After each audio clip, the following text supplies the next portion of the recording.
Hello दोस्तों, मैं mastermind आप लोग का स्वागत करता हूं आपके अपने YouTube channel the vision classes में।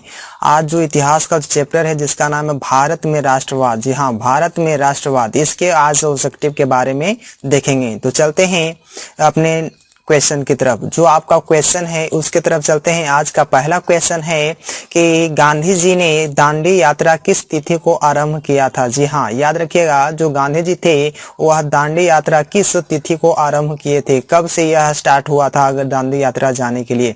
तो यहाँ देखिएगा कि आपके पास 4 ऑप्शन है। जी हाँ, देखिए आपका पास 4 ऑप्शन है। अगर आप ऑप्शन का जो इस क्वेश्चन का आंसर जानते हैं तो अपने ऑप्शन नंबर के हिसाब से अपने कमेंट बॉक्स में आंसर दे सकते हैं। तो देखिए आपका जो क्वेश्चन है, गांधी जी ने यात्रा, जो दांडी यात्रा है वह किस तिथि को यानी कि किस डेट से प्रारंभ किया था यात्रा करने के लिए। तो इसके पास 4 गो ऑप्शन है। 12 जनवरी 1930 ईस्वी को प्रारंभ किए थे, या 12 फरवरी 1930, या 12 मार्च, या तो 12 अप्रैल 1930 ईस्वी। तो ये आपके पास 4 ऑप्शन है। अगर ये आपके पास 4 ऑप्शन में से आपको लगता है कि इसका आंसर ये होगा तो कमेंट बॉक्स में दे सकते हैं। तो इसका चलिए हम आंसर बतलाते हैं कि इसका जो सही आंसर होगा, गांधी जी जो दांडी यात्रा के लिए प्रारंभ किए थे दांडी जाने के लिए, वह तिथि था 12 मार्च 1930 ईस्वी को। याद रखिएगा, यह जो आंसर है बिल्कुल सही है। अब चलते हैं नेक्स्ट क्वेश्चन की ओर। नेक्स्ट क्वेश्चन है कि गांधी जी ने असहयोग आंदोलन की शुरुआत कब की थी। जी हाँ, गांधी जी जो असहयोग आंदोलन था वह कब आरंभ किए थे। तो इसका जो आपके पास 4 ऑप्शन है, 1 मार्च 1920 ईस्वी, 1 मई 1920 ईस्वी, 1 अगस्त 1920 ईस्वी, या तो 1 दिसंबर 1920 ईस्वी। तो इसका जो सही आंसर होगा वह होगा 1 अगस्त 1920 ईस्वी को प्रारंभ किए थे असहयोग आंदोलन। अब चलते हैं नेक्स्ट क्वेश्चन की ओर। तो नेक्स्ट क्वेश्चन है कि गांधी जी ने सविनय अवज्ञा आंदोलन आरंभ किस कार्य के लिए किया था। मतलब कि कौन सा कार्य के लिए गांधी जी सविनय अवज्ञा आंदोलन प्रारंभ किए थे। तो इसका जो था कि दांडी यात्रा द्वारा जो कर करके इसका सविनय अवज्ञा आंदोलन किए थे। तो इसका जो सही आंसर होगा दांडी यात्रा द्वारा। तो अब चलते हैं अगले प्रश्न की ओर। जो अगला जो प्रश्न है कि निम्नलिखित में से किस समझौता को दिल्ली समझौता के नाम से जाना जाता है। जी हाँ, याद रखिएगा कौन सा समझौता गांधी जी किए थे कि वह दिल्ली समझौता के नाम से जाना जाने लगा। तो इसमें आपके पास 4 ऑप्शन है। इसमें आपका क्या है, गांधी इरविन समझौता को दिल्ली समझौता कहा जाता है, या गांधी अम्बेडकर समझौता, या तो कांग्रेस लीग समझौता, या तो आपके पास क्या है, ऑप्शन नंबर डी में है कि कांग्रेस समाजवादी समझौता। तो इसका जो सही आंसर होगा वह था गांधी इरविन समझौता को ही दिल्ली समझौता कहा जाता है, यानी कि ऑप्शन नंबर ए बिल्कुल सही है। अब चलते हैं नेक्स्ट क्वेश्चन की ओर। नेक्स्ट क्वेश्चन है कि इंडियन नेशनल कांग्रेस का संस्थापक किसे माना जाता है। जी हाँ, इंडियन कांग्रेस का जो संस्थापक थे वह कौन थे। तो इसका जो सही आंसर होगा वह थे A.O. ह्यूम, वह अंग्रेज थे, यानी कि ऑप्शन नंबर डी बिल्कुल सही होगा। अब चलते हैं नेक्स्ट क्वेश्चन की ओर। नेक्स्ट क्वेश्चन है आर्ट्स एक्ट किसने लागू किया। आर्ट्स एक्ट किसने लागू किया था। तो इसका जो सही आंसर होगा वह होगा लिटन ने, लॉर्ड लिटन ने ही आर्ट्स एक्ट का लागू किया था। तो यानी कि ऑप्शन नंबर सी बिल्कुल सही है। अब चलते हैं नेक्स्ट क्वेश्चन की ओर। नेक्स्ट क्वेश्चन है कि लखनऊ समझौता किस वर्ष हुआ था। जी हाँ, ये भी क्वेश्चन आते हैं आपके एग्जाम में कि लखनऊ समझौता किस वर्ष हुआ था। तो इसके पास 4 गो ऑप्शन है, 1916, 1918, 1920, या 1922 ईस्वी। तो इसका जो सही आंसर जो होगा वह होगा 1916 ईस्वी को ही, 1916 ईस्वी में ही कहा था तो लखनऊ समझौता हुआ था। अब चलते हैं अगले प्रश्न की ओर। अगला जो प्रश्न है कि रॉलेट एक्ट क्यों पारित किया गया। जी हाँ, रॉलेट एक्ट क्यों पारित किया गया था। तो इसका जो क्वेश्चन का जो आंसर होगा वह था कि क्रांतिकारी गतिविधियों पर अंकुश लगाने के लिए ही रॉलेट एक्ट पारित किया गया था, यानी कि ऑप्शन नंबर ए बिल्कुल सही है। अब चलते हैं अगले प्रश्न की ओर। अगला जो प्रश्न है कि निम्नलिखित में से किसका नाम बादशाह खां या सीमांत गांधी है। याद रखिएगा, बादशाह खान या सीमांत गांधी किसे कहा जाता था। इसमें जो आपके पास 4 ऑप्शन है, खान अब्दुल गफ्फार खां, या सैयद सर सैयद अहमद खां या महात्मा गांधी आगा खां। ये आपके पास चार ऑप्शन है। तो इसका जो सही आंसर जो होगा वह था खान अब्दुल गफ्फार खां का ही बादशाह खान या तो सीमांत गांधी के नाम से जाना जाते थे। अब चलते हैं अगले प्रश्न की ओर। अगला जो प्रश्न है कि पूना समझौता किनके मध्य संपन्न हुआ था। पूना जो समझौता हुआ था वो किनके मध्य हुआ था। तो इसका जो सही आंसर होगा वह था गांधी और जिन्ना के बीच यह जो का था समझौता संपन्न हुआ था, यानी कि पूरा हुआ था, यानी कि ऑप्शन नंबर ए बिल्कुल सही है। अब चलते हैं अगले प्रश्न की ओर। जो अगला प्रश्न है कि जालियांवाला बाग हत्याकांड के उपरांत किसका गठन किया गया था। यानी कि जो क्वेश्चन है कि जालियांवाला बाग हत्याकांड के उपरांत किसका गठन किया था। जालियांवाला बाग हत्याकांड होने के बाद किसका गठन किया गया था। तो इसका जो चार ऑप्शन है डायर समिति, मांटुंगू समिति, जेम्स फोर्ड समिति या हंटर समिति। तो इसका जो सही आंसर होगा वह होगा हंटर समिति, यानी कि ऑप्शन नंबर डी बिल्कुल सही है। अब चलते हैं अगले प्रश्न की ओर। अगला प्रश्न है कि भारतीय राष्ट्रवाद के उदय का सबसे प्रमुख कारण क्या था। तो इसका जो सही आंसर होगा वह था अंग्रेजी समाजवाद के विरुद्ध असंतोष, यानी कि ऑप्शन नंबर ए बिल्कुल सही है। अब चलते हैं अगले प्रश्न की ओर। अगला जो प्रश्न है कि गांधी जी ने साबरमती आश्रम की स्थापना क्यों की थी। जी हाँ, साबरमती आश्रम का स्थापना गांधी जी ने क्यों किया था। तो इसका जो सही आंसर होगा वह था नमक कानून भंग करने के उद्देश्य से साबरमती आश्रम का स्थापना किया गया था गांधी जी के द्वारा। तो अब चलते हैं अगले प्रश्न की ओर। अगला जो प्रश्न है रंपा विद्रोह कब हुआ था। जी हाँ, याद रखिएगा रंपा विद्रोह कब हुआ था। इसके पास चारों ऑप्शन है 1916, 1917, 1918, 1919। ये चार ऑप्शन है। ये चार ऑप्शन में से एक इसका सही आंसर है। इसका जो सही आंसर है वह है 1916 ईस्वी। अब चलते हैं अगले प्रश्न की ओर। अगला जो प्रश्न है कि जालियांवाला बाग हत्याकांड किस तिथि को हुआ था, यानी कि कौन सा तारीख को हुआ था जालियांवाला बाग हत्याकांड। तो इसमें आपके पास चार ऑप्शन है 13 अप्रैल 1919, 14 अप्रैल 1919, 15 अप्रैल 1919, 16 अप्रैल 1919। तो इसका जो सही आंसर होगा, इस तिथि को कोई नहीं भूल सकता है, इसका जो सही आंसर है वह है 13 अप्रैल 1919 ईस्वी को जालियांवाला बाग हत्याकांड हुआ था। अब चलते हैं अगले प्रश्न की ओर। अगला जो प्रश्न है 1911 ईस्वी में बंगाल विभाजन किसने वापस लिया था। याद रखिएगा बंगाल विभाजन 1905 ईस्वी में हुआ था। इसका जो किस तिथि को या तो किसने वापस लिया था। तो इसका जो चार ऑप्शन है Lord Curzon, Lord Ripon, Lord Lytton या लॉर्ड हार्डिंग। तो याद रखिएगा बंगाल का विभाजन किए थे लॉर्ड कर्जन और यह जो वापस लिया था वह लिया था लॉर्ड हार्डिंग, यानी कि ऑप्शन नंबर डी बिल्कुल सही है।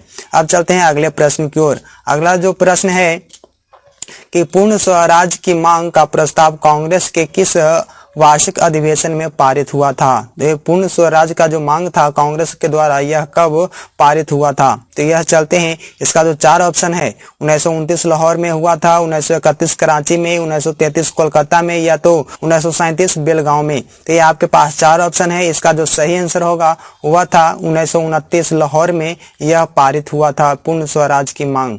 अब चलते हैं अगले प्रश्न की ओर। अगला जो प्रश्न है कि बंबई में कांग्रेस समाजवादी दल की स्थापना कब हुई थी। जी हाँ, बंबई में कांग्रेस समाजवादी के दल की स्थापना कब हुई थी। तो इसका जो सही आंसर है वह है 1934 ईस्वी में यह जो स्थापना किया गया था। अब चलते हैं अगले प्रश्न की ओर। अगला जो प्रश्न है कि गदर पार्टी की स्थापना किसने और कब की थी। ये भी क्वेश्चन एग्जाम के तौर से बहुत इंपॉर्टेंट है। तो इसका जो सही आंसर होगा लाला हरदयाल ने 1913 ईस्वी में यह जो स्थापना किए थे गदर पार्टी का। अब चलते हैं अगले प्रश्न की ओर। अगला जो प्रश्न है कि राष्ट्रीय स्वयं सेवक संघ की स्थापना कब और किसने किया था। जी हाँ, अगला जो प्रश्न है कि राष्ट्रीय स्वयं सेवक संघ की स्थापना कब और किसने किया था। तो इसका जो सही आंसर है 1925 ईस्वी में 1925 ईस्वी में केवी हेडेगवार ने किया था, यानी कि ऑप्शन नंबर बी बिल्कुल सही है। अब चलते हैं अगले प्रश्न की ओर। अगला जो प्रश्न है कि गांधी जी ने नमक कानून किस तिथि को भंग किया था। फिर से क्वेश्चन है जी कि गांधी जी ने नमक कानून किस तिथि को भंग किया था। तो इसका जो सही आंसर होगा वह था 6 अप्रैल 1930 ईस्वी को भंग किए थे। याद रखिएगा ऑप्शन नंबर सी बिल्कुल सही है। अब चलते हैं अगले प्रश्न की ओर। अगला जो प्रश्न है कि हिंद स्वराज पुस्तक किसने या किनके द्वारा लिखी गई थी। तो इसका जो सही आंसर है वह है मोहनदास करमचंद गांधी यानी कि महात्मा गांधी के द्वारा यह जो पुस्तक लिखी गई थी हिंद स्वराज। अब चलते हैं अगले प्रश्न की ओर। अगला जो प्रश्न है कि किसने 1920 ईस्वी में ताशकंद में भारतीय कम्युनिस्ट पार्टी की स्थापना किया था? तो इसका जो सही आंसर होगा वह होगा एम.एन. राय ने ही ताशकंद भारतीय कम्युनिस्ट पार्टी की स्थापना किए थे। अब चलते हैं अगले प्रश्न की ओर। अगला जो प्रश्न है कि अलीगढ़ आंदोलन का नेतृत्व किसने किया था? अलीगढ़ आंदोलन का नेतृत्व किसने किया था? तो इसका जो सही आंसर होगा वह थे सर सैयद अहमद खां। याद रखिएगा ऑप्शन नंबर सी बिल्कुल सही है। अब चलते हैं अगले प्रश्न की ओर। अगला जो प्रश्न है कि वेदों की ओर लौटो का नारा किसने दिया था? याद रखिएगा वेदों की ओर लौटो का नारा किसने दिया था? तो यह दिए थे दयानंद सरस्वती ने, यानी कि ऑप्शन नंबर ए बिल्कुल सही है। अब चलते हैं अगले प्रश्न की ओर। अगला जो प्रश्न है स्वराज दल के अध्यक्ष कौन थे? जी हाँ, स्वराज दल के अध्यक्ष कौन थे? तो इसका जो सही आंसर होगा वह थे मोतीलाल नेहरू, यानी कि जवाहरलाल नेहरू के पिताजी मोतीलाल नेहरू थे। ऑप्शन नंबर बी बिल्कुल सही है। अब चलते हैं अगले प्रश्न की ओर। अगला जो प्रश्न है कि किस तिथि को पूर्ण स्वराज दिवस घोषित किया गया था? याद रखिएगा किस तिथि को पूर्ण स्वराज दिवस घोषित किया गया था? इसका 4 ऑप्शन है। 31 दिसंबर 1929 को, 26 जनवरी 1930, 12 मार्च 1930 या 1 मार्च 1932। इसके पास 4 गो ऑप्शन है। अगर आप जानते हैं तो आंसर दे सकते हैं, नहीं तो मैं बतला रहा हूं। इसका जो सही आंसर होगा 1 मार्च 1932 ईस्वी को यह जो पूर्ण स्वतंत्रता दिवस घोषित किया गया था। अब चलते हैं अगले प्रश्न की ओर। अगला जो प्रश्न है आर्य समाज की संस्थापना या स्थापना किसने की थी? तो याद रखिए आर्य समाज का जो स्थापना किसने की थी का 4 ऑप्शन है, आप लोग बना सकते हैं। नहीं बन पा रहा है तो मैं आंसर बतला रहा हूं, टेंशन की बात नहीं है। तो इसका 4 ऑप्शन है राधाकांत ने, रामकृष्ण परमहंस या विवेकानंद ने या दयानंद सरस्वती ने। तो आर्य समाज की स्थापना दयानंद सरस्वती ने ही किए थे। तो यानी कि ऑप्शन नंबर डी बिल्कुल सही है। अब चलते हैं अगले प्रश्न की ओर। जो अगला प्रश्न है कि फॉरवर्ड ब्लॉक के संस्थापक कौन थे? फॉरवर्ड ब्लॉक के संस्थापक कौन थे? तो इसका जो सही आंसर होगा वह थे सुभाष चंद्र बोस, यानी कि ऑप्शन नंबर सी बिल्कुल सही है। अब चलते हैं अगले प्रश्न। अगला जो प्रश्न है वल्लभ भाई पटेल को सरदार की उपाधि किस किसान आंदोलन के दौरान दी गई थी? तो इसके 4 ऑप्शन है बारदौली आंदोलन, अहमदाबाद आंदोलन, खेड़ा आंदोलन या चंपारण आंदोलन। तो इसका जो सही आंसर होगा वह होगा ऑप्शन नंबर ए बिल्कुल सही है जी, बारदौली आंदोलन। यानी कि अब चलते हैं अगले प्रश्न की ओर। अगला जो प्रश्न है कि असहयोग आंदोलन का प्रस्ताव कांग्रेस के किस अधिवेशन में पारित हुआ था? जी हाँ, याद रखिएगा असहयोग आंदोलन का प्रस्ताव कांग्रेस के किस अधिवेशन में पारित हुआ था? तो इसके जो आपको आंसर होगा वह है सितंबर 1920 कोलकाता अधिवेशन, यानी कि ऑप्शन नंबर ए बिल्कुल सही है। अब चलते हैं अगले प्रश्न की ओर। अगला जो प्रश्न है कि भारत में खिलाफत आंदोलन कब और किस देश के शासक के समर्थन में हुआ था? तो याद रखिएगा इसका जो सही आंसर होगा वह होगा 1930 तुर्की में, यानी कि ऑप्शन नंबर ए बिल्कुल सही है। अब चलते हैं अगले प्रश्न की ओर। अगला जो प्रश्न है कि श्रमिक विवाद अधिनियम कब बनाया गया था? श्रमिक विवाद अधिनियम कब बनाया गया था? तो इसका जो सही आंसर है वह है 1929 ईस्वी, यानी कि ऑप्शन नंबर डी बिल्कुल सही है। अब चलते हैं अगले प्रश्न की ओर। अगला जो प्रश्न है अली मुसलियार ने किस विद्रोह का नेतृत्व किया था? याद रखिए अली मुसलियार किस विद्रोह का नेतृत्व किया था? तो इसका सही आंसर होगा मोपला विद्रोह का नेतृत्व किया था। ऑप्शन नंबर डी बिल्कुल सही है।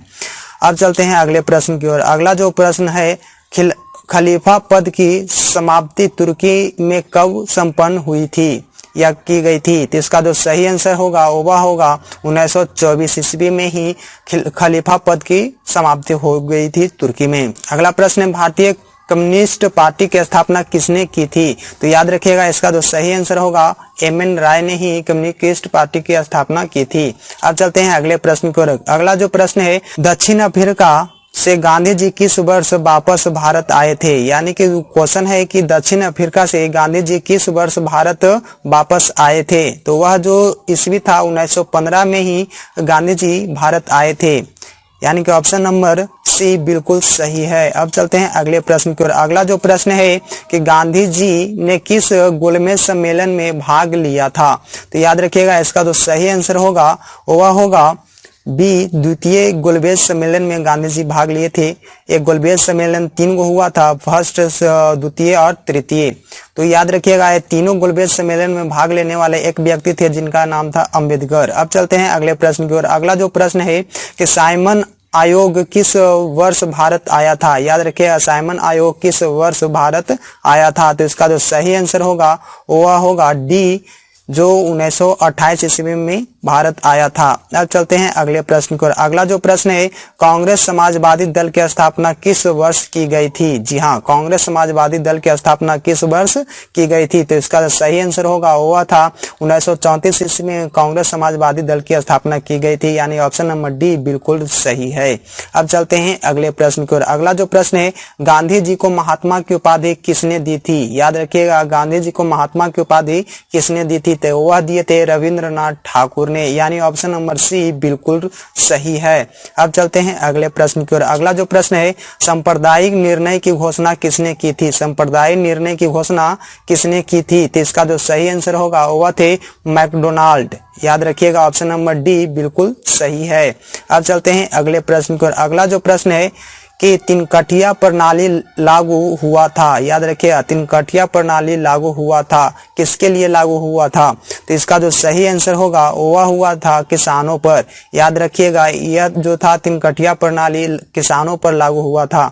अब चलते हैं अगले प्रश्न की ओर। अगला जो प्रश्न है टाना भगत आंदोलन किन आदिवासियों में हुआ था। टाना भगत आंदोलन किन आदिवासियों में हुआ था। तो इसका जो सही आंसर था ओरोबो में हुआ था, ओरोबो, यानी कि ऑप्शन नंबर डी बिल्कुल सही है। अब चलते हैं अगले प्रश्न की ओर। अगला जो प्रश्न है कि भारतीय स्वाधीनता समिति की स्थापना कहाँ की गई थी। याद रखिएगा भारतीय स्वाधीनता समिति की स्थापना कहाँ की गई थी। तो इसका जो सही आंसर होगा वह किया गया था जर्मनी में, यानी ऑप्शन नंबर सी बिल्कुल सही है। इस वीडियो में इतना ही, फिर मिलेंगे अगले वीडियो में, तब तक के लिए जय हिंद।